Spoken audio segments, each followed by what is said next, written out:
Kita akan kupas lebih dalam soal polemik penghitungan suara, terutama lonjakan suara PSI berdasarkan hasil hitung sementara suara legislatif DPR yang dianggap janggal. Dan turunnya juga suara parpol lain diantaranya adalah P3, tapi kini naik lagi ke angka 4%. Nah, sudah bergabung bersama kami sore hari ini, ada Ahmad Baidowi, Wakil Ketua Badan Pemenangan Pemilu DPP P3, ada juga Ade Armando, politisi PSI, dan Titi Anggraini, dosen pemilu Fakultas Hukum Universitas Indonesia. Bapak dan Ibu, selamat sore. Sore. Bang Ade. Halo. Oke, selamat sore semuanya. Bang Ade, jadi ini kan dari hasil rekapitulasi sementara KPU nih, suara PSI saat ini lebih tinggi dari data hitung cepat sejumlah lembaga survei. Tanggapannya apa, Bang? Lega? Iya, lega lah. Alhamdulillah, kita bersyukur. Dan kalau pola yang sama ini bisa berlangsung terus, ini kan sebetulnya bisa dilihat sejak seminggu terakhir ya, Mbak ya.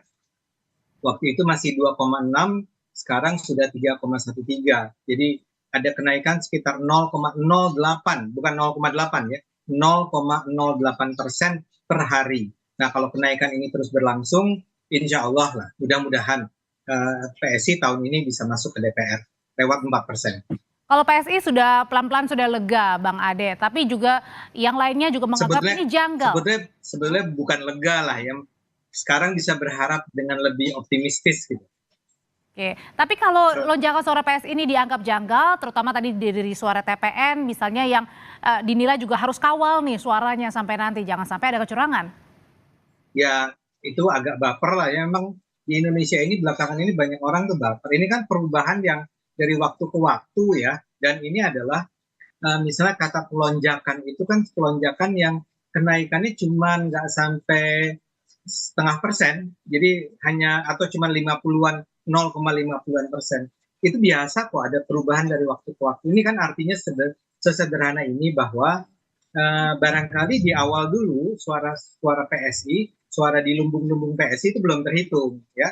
Baru barangkali sekarang itulah suara-suara di lumbung PSI mulai terhitung secara lebih proporsional ya. Dan ini mudah-mudahan terus berlangsung sampai 100% nanti. Jangan lupa ini baru 65% kan seperti Anda bilang. Jadi saya sih merasa bahwa ada banyak sekali kawan-kawan itu yang baper gitu ya, bicaranya dengan sangat soalnya masalahnya beda Bang antara hasil hitung cepat dari beberapa lembaga survei, bahkan hampir semua lembaga survei ini hasilnya justru berbeda. Meskipun balik lagi ya, ini datanya belum masuk 100% gitu Bang. Iya, ya nggak apa-apa kan berbedanya juga nggak gede-gede amat sih. Ya, kan kita misalnya begini, lembaga penelitian itu sebetulnya sudah sejak awal mengatakan bahwa apa yang mereka sajikan itu adalah prediksi ya, ramalan, bukan 100% akurat. Makanya mereka itu biasanya lembaga penelitian punya yang namanya level of confidence kalau kita baca hasil penelitiannya ya. Nah, kayak SMRC, kayak indikator itu pakai angka 95%. Jadi ada kemungkinan 5% itu beda hasil akhir dengan apa yang disampaikan di quick count. Jadi biasa-biasa aja kok. Jadi biasa-biasa aja untuk PSI. Nah, tapi kalau P3 nih yang kemudian juga kita tanyakan sebenarnya bersama, sempat diangkat P3 jadi 4% lagi. Iya, saya mau nanya ke Mas Awi. Sempat waktu itu menyentuh di angka 4%, turun lagi ke 3,97, sekarang naik lagi 4,01. Dilihatnya apa sih sebagai salah satu partai terlama nih P3, Mas Awi? Jadi gini, kita tidak hanya fokus terkait dengan persentase suara, karena persentase itu mengikuti jumlah suara yang masuk. Nah, saya katakan rekap itu mengalami anomali. Kenapa? Ini bukan masalah persentasenya yang turun, tetapi jumlah suara yang masuk ke real count KPU itu turun. Contoh, tanggal 28 Februari jam 1 siang, suara P3 itu 3.053.000 sekian. Di tanggal 28 sore itu menjadi 3.020.000 sekian. Ada koreksi turun 38.000. Nah, ini yang saya mintanya ke KPU, kenapa ini kok turun? Sementara jumlah TPS yang masuk bertambah. Waktu itu apa jawabannya, Mas Awi? Setidaknya kalau jumlah TPS yang masuk bertambah, kemungkinan suara P3 akan bertambah atau setidaknya bertahan di 3.053.000.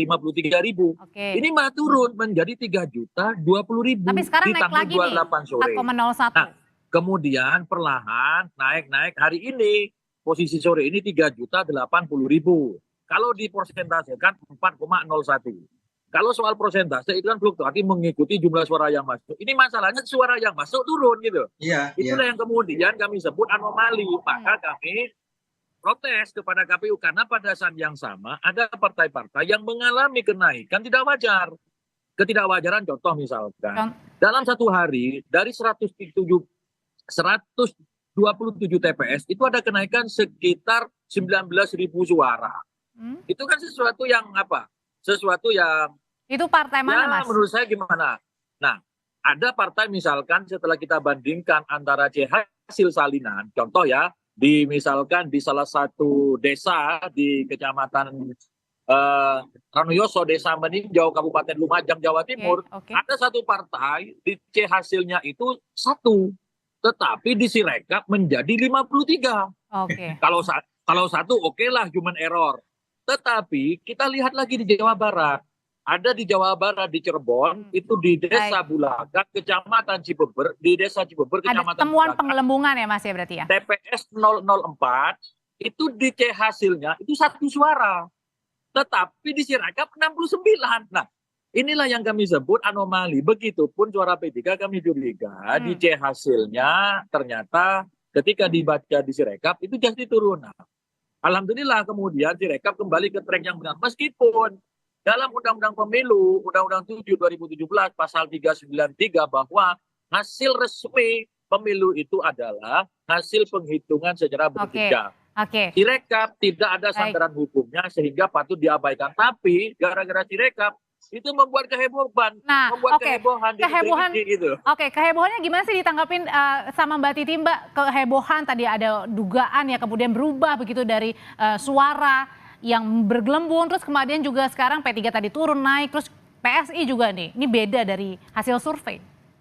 Ya, Sirekap ini kalau menurut peraturan KPU kan fungsinya ada 2. Yang pertama sarana publikasi, penghitungan dan rekapitulasi suara. Karena dia sarana publikasi, masyarakat itu taunya karena yang mempublikasikan KPU berarti kan di sana adalah hasil yang otentik begitu ya. Tidak sepenuhnya gitu ya, masyarakat, ya betul, tidak sepenuhnya masyarakat itu paham bahwa data yang dikonversi menjadi angka-angka itu berasal dari hasil dan ternyata ada anomali. Sampai tadi misalnya saya masih menemukan anomali suara tidak sah yang kemudian berpindah menjadi suara perolehan partai tertentu.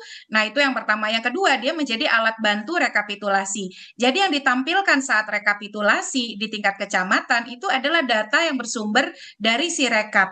Nah, pertanyaannya, kalau kemudian ada perbedaan data antara yang ditampilkan melalui Sirekap dengan hasil, itu sudah diatur di dalam peraturan KPU yang dirujuk adalah hasil. Masalahnya kalau ada yang mempersoalkan. Kalau tidak ada yang mempersoalkan, maka yang ditampilkan itu akan jalan terus. Tidak semua partai politik punya saksi saat rekapitulasi di kecamatan. Jadi kalau misalnya partai yang taruhlah ada pergeseran pengurangan suara tidak keberatan, lalu juga tidak ada koreksi dari pihak yang hadir, kan masyarakat tidak bisa hadir di kecamatan. Semakin naik ke atas kecamatan, kabupaten, kota, provinsi, akses masyarakat itu makin terbatas. Yang bisa mengakses hanyalah pengawas pemilu dan partai politik. Nah, jadi kalau pengawas pemilu atau partai politik yang misal tidak keberatan terhadap data yang ditampilkan, maka datanya akan jalan terus tuh. Nah, untuk misalnya mengkonfirmasi adakah penggelembungan atau tidak, karena basis kita adalah penghitungan berjenjang, rekapitulasi berjenjang, kita bisa membandingkannya dengan sertifikat hasil rekapitulasi kecamatan. Problemnya sampai hari ini kan walaupun kemarin sudah selesai rekap di kecamatan dan masih ada yang berlanjut, tapi belum semua itu diunggah.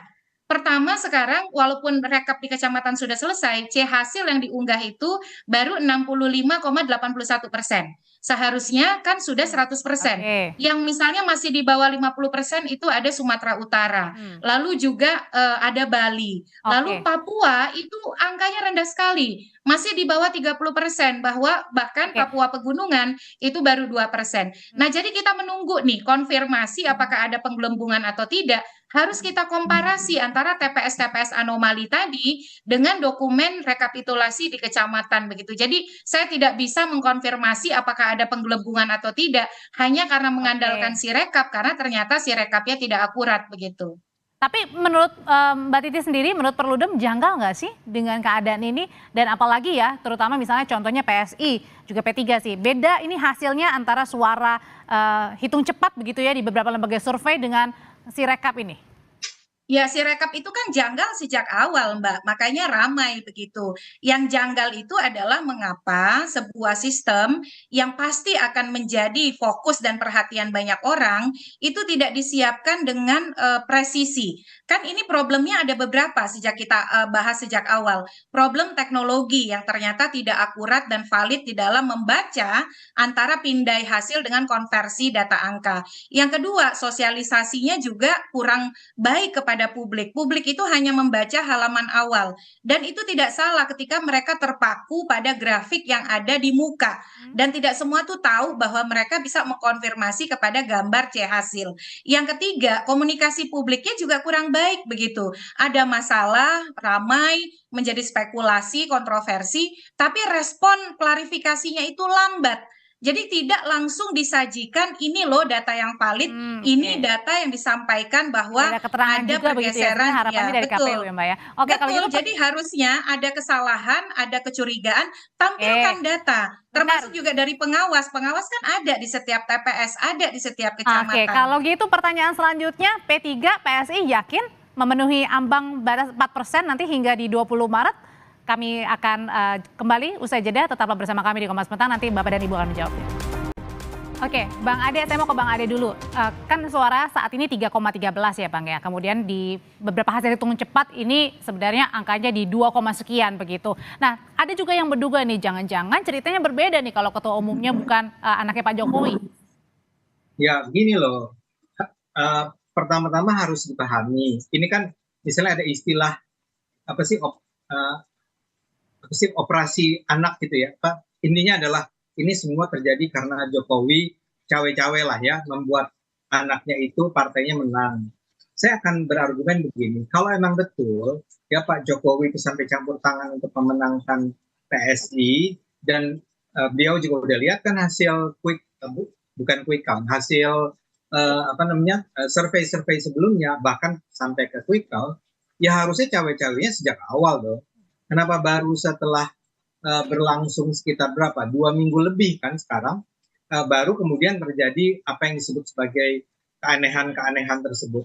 Karena berbeda Bang hasilnya kalau kita lihat dari semua lembaga survei saya dalam hal ini akan mengatakan bahwa berbedanya itu juga nggak gede-gede amat, Mbak. Bukan angka yang extraordinary ya. Bahkan sebetulnya selalu lembaga-lembaga survei mengatakan ada kemungkinan selisih 1%. Itu pun dengan level of confidence 95%. Mereka nggak pernah bilang kok ini pasti benar ya. Ini pun kita harus dengarkan lembaga-lembaga survei yang mana. Ada lembaga survei yang pantas kita dengarkan seperti SMRC mungkin indikator, tapi ada juga yang nggak harus kita pedulikan. Jadi kebenaran itu jangan diberikannya kepada lembaga survei dong. Saya mantan SMRC ya, saya mantan lembaga survei. Tentu saya senang bahwa sekarang ini ada rangkaian lembaga survei yang menyajikan data-data yang bisa mengontrol jangan sampai terjadi kecurangan.